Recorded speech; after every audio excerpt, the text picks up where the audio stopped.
Excelentíssimo senhor Presidente da República Federativa do Brasil, Luiz Inácio Lula da Silva, excelentíssimo senhor Vice-Presidente da República Federativa do Brasil, Geraldo Alckmin, senhor Presidente da Câmara dos Deputados, deputado federal Arthur Lira, senhora Presidente do Supremo Tribunal Federal, ministra Rosa Weber, senhor Primeiro Secretário da Mesa do Congresso Nacional, senhor Deputado Federal Luciano Bivar, senhor Procurador-Geral da República, doutor Augusto Aras, minhas saudações aos familiares dos empossados, nas pessoas da senhora Rosângela Lula da Silva, primeira-dama, e da senhora Maria Lúcia Guimarães Ribeiro Alckmin, as autoridades presentes, senhores e senhoras, chefes de Estado e de Governo, vice-chefes de Estado e de Governo, chefes de Poder Legislativo, ministros de Negócios Estrangeiros, enviados especiais, representantes de organismos internacionais e embaixadores.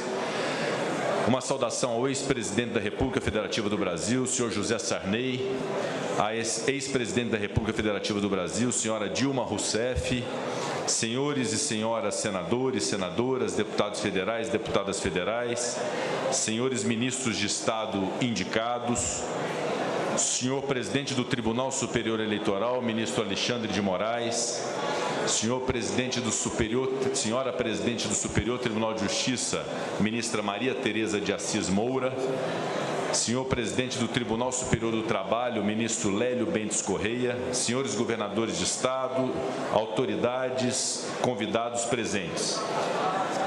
Em 1º de janeiro de 2003, há exatos 20 anos, neste mesmo plenário,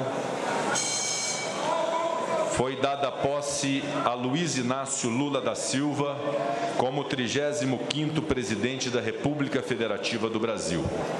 Hoje, quando a atenção e os olhares de todos os brasileiros e brasileiras voltam-se novamente para este Congresso Nacional, para acompanhar o compromisso, o juramento e a posse de Luiz Inácio Lula da Silva como 39º Presidente da República Federativa do Brasil e de Geraldo Alckmin como seu vice-presidente, há um sentimento de renovada confiança por estarmos diante de dois homens públicos experientes, capazes e habilidosos.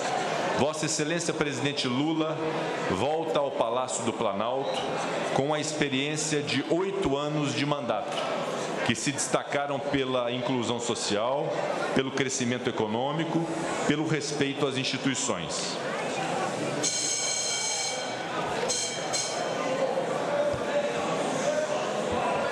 E volta ao lado de Geraldo Alckmin, ex-governador do Estado de São Paulo, antigo adversário nas eleições presidenciais de 2006 e agora seu vice, em um sinal claro de que o interesse do país está além e acima de questões partidárias.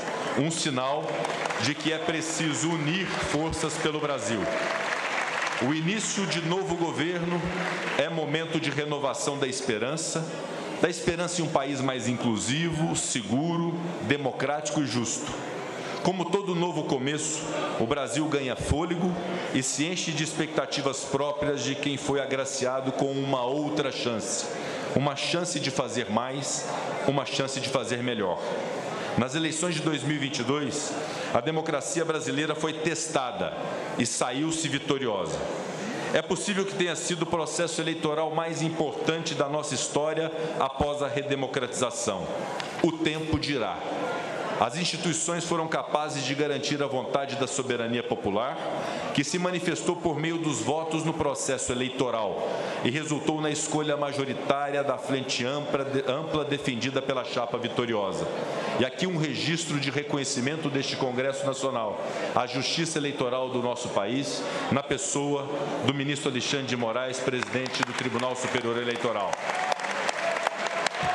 Senhor Presidente Lula, senhor Vice-Presidente Alckmin, o Brasil os escolheu como as autoridades máximas do Poder Executivo para conduzir uma nação de mais de 200 milhões de pessoas. O novo governo chega com desafios complexos, como unificar um Brasil polarizado, garantir compromissos sociais e governar com responsabilidade fiscal. Unir o país em prol de um objetivo comum é imperativo e urgente. reconciliar os brasileiros que discordaram sobre os rumos do país, incentivar atos de generosidade, desencorajar o revanchismo, coibir com absoluto rigor atos de violência, restabelecer a verdade, fortalecer a liberdade da imprensa, honrar a Constituição e venerar a democracia. O Brasil, senhor presidente, clama por mudanças estruturais. Os anseios sociais precisam ser concretizados, não há tempo a perder. Há brasileiros que precisam muito de nós, agentes públicos, pois passam fome, vivem na miséria, sofrem com as desigualdades. Nós, representantes dos poderes da República, precisamos trabalhar juntos para encontrar os caminhos que garantam igualdade, solidariedade e dignidade ao nosso povo, a cada um dos brasileiros e brasileiras que aqui habitam, sem discriminações e sem privilégios. A conjuntura brasileira ainda se encontra profundamente marcada pela crise sanitária da Covid-19. A pandemia deixou marcas econômicas e sociais de longo alcance, além de perdas irreparáveis de vidas nos lares Brasil afora. Não posso fazer esse pronunciamento para honrar a memória das vítimas da pandemia e seus familiares sem fazer o registro aos profissionais da saúde do Brasil, que demonstraram a essência da solidariedade dos brasileiros e brasileiras. A todos os profissionais da saúde, os nossos agradecimentos. E após a pandemia, a crise econômica foi uma realidade em todos os países do mundo. Por aqui, voltamos a conviver com um inimigo antigo, a inflação, e também com o seu remédio amargo, os juros altos. Empregos foram perdidos, empresas foram fechadas e o brasileiro viu seu poder de compra minguar. A agenda econômica do novo governo precisa encontrar o ponto de equilíbrio entre a política fiscal, monetária e social, a fim de que o Brasil volte a crescer e gerar empregos. Trabalho é dignidade, e este Congresso Nacional estará de prontidão para oferecer todo o arcabouço legislativo necessário para avançarmos na agenda do desenvolvimento. Os últimos anos também foram globalmente marcados por diversos sinais de alerta nas questões climáticas e ambientais. Aqui no Brasil, testemunhamos alterações nos regimes das chuvas, além do aumento de queimadas e do desmatamento ilegal das nossas florestas. Esse problema não pode ser negado, ao contrário, deve ser assumido e enfrentado. Para além da recuperação da imagem do Brasil perante o mundo, reforçar o compromisso nacional com as práticas sustentáveis é uma grande oportunidade rumo à economia verde. O Brasil possui uma vastidão de riquezas naturais que nos colocam em posição de vantagem na exploração de energia limpa, dos créditos de carbono, do hidrogênio verde, dentre outras tantas possibilidades. Com planejamento e boas práticas, podemos ser uma referência mundial em desenvolvimento sustentável e preservação ambiental. Precisamos, senhor presidente Lula, de fortes investimentos em infraestrutura. Rememoro a visão de Juscelino Kubitschek, no sentido de que o Brasil poderia diminuir desigualdades sociais ao desenvolver a industrialização, ao promover a interiorização e a integração nacional. Essa máxima era verdade naquele tempo e permanece como realidade hoje. O Brasil, para ser competitivo, precisa investir em energia, saneamento, transporte, logística, habitação, telecomunicações. O Brasil é um gigante que precisa ser integrado, mas de nada adiantará investir em toda essa estrutura se ela não chegar às pessoas mais distantes ou às pessoas que mais precisam. É que dentro desse país gigante existe um Brasil interiorizado. Distante da realidade dos grandes centros, há um país que precisa de assistência. Precisamos crescer de dentro para fora, precisamos investir no interior, precisamos olhar para dentro do país e levar soluções. A verdade, senhoras e senhores, é que investimentos demandam recursos, e esse é um desafio que se põe aos empossados presidente Lula e vice-presidente Geraldo Alckmin. É preciso avançar na reforma tributária nacional. Nós não temos um sistema de arrecadação desburocratizado. Precisamos tê-lo e simplificado para permitir mais justiça social. Essa reforma, junto com a elaboração de um novo arcabouço fiscal, são as pautas prioritárias desse Congresso Nacional em 2023. Pensando no futuro, precisamos olhar com mais cuidado para a educação. Não há um horizonte próspero a qualquer país se não houver investimento efetivo em educação. O Brasil que merecemos passa pela capacitação de jovens, pela garantia de um ambiente educacional de qualidade a nossos meninos e meninas.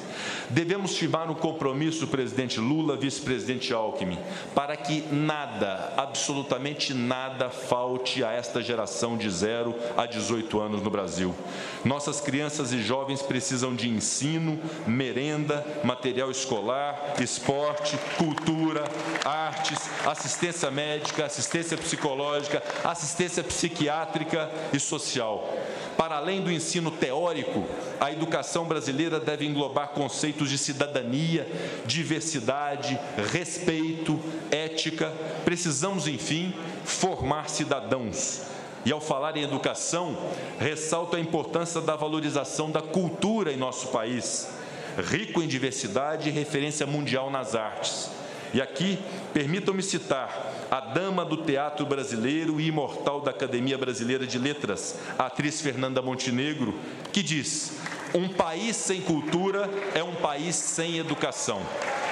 Da cadeira que ocupo, permito-me fazer um registro breve sobre a atuação do Parlamento brasileiro no último biênio em que tive a honra de presidir o Senado Federal e o Congresso Nacional. O Poder Legislativo foi resiliente e vigilante, agiu com moderação quando os ânimos estavam acirrados, soube proporcionar um ambiente de equilíbrio para aprovar as medidas legislativas de interesse público. Senhor presidente, senhor vice-presidente, vossas excelências encontrarão um parlamento progressista, reformista, que defende mulheres, que combate o racismo, que demonstra preocupação com as causas ambientais. Um poder legislativo que aprovou importantes marcos legais, como o do câmbio, do saneamento, das ferrovias, da cabotagem, das leis de licitações, da recuperação judicial e da falência. Um Congresso Nacional ávido por ver o Brasil atingir o máximo de seu potencial, com um arcabouço legal que garanta segurança jurídica ao mesmo tempo em que viabilize o seu desenvolvimento.